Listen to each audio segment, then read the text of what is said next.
Ce vendredi 9 mai, c'était la journée de l'Europe. Une journée pour célébrer les 75 ans de la déclaration de Schuman. L'Europe ne se fera pas d'un coup, ni dans une construction d'ensemble. Elle se fera par des réalisations concrètes, créant d'abord une solidarité de fait.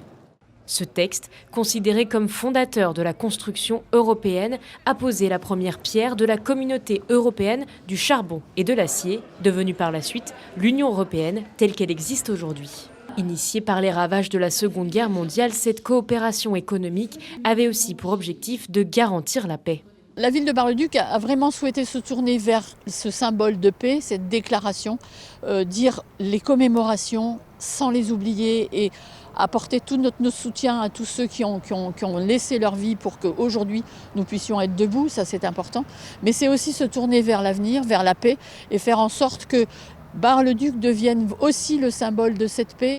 Instituée en 1985 par le Conseil européen, cette date symbolise la paix entre la France et l'Allemagne. De façon plus locale, elle célèbre les 50 ans de jumelage entre Bar-le-Duc et la ville de Gressheim en Allemagne. C'est un moment tout à fait important pour fêter cette longue amitié.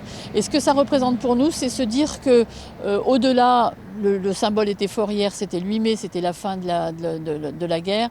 Au-delà de ça, nous, ce qu'on souhaite, c'est travailler sur la paix et sur l'amitié. Et lorsqu'on connaît les gens, lorsqu'on peut échanger avec eux, on sait que c'est beaucoup plus simple après pour se parler, même s'il y a des différends.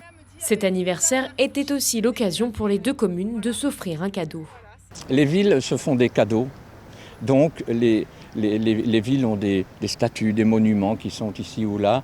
Et cette fois-ci, pour le cinquantenaire, pour cet événement, on a dit on va choisir un élément qui va prendre sa place dans le paysage, qui va être au vu de tout le monde.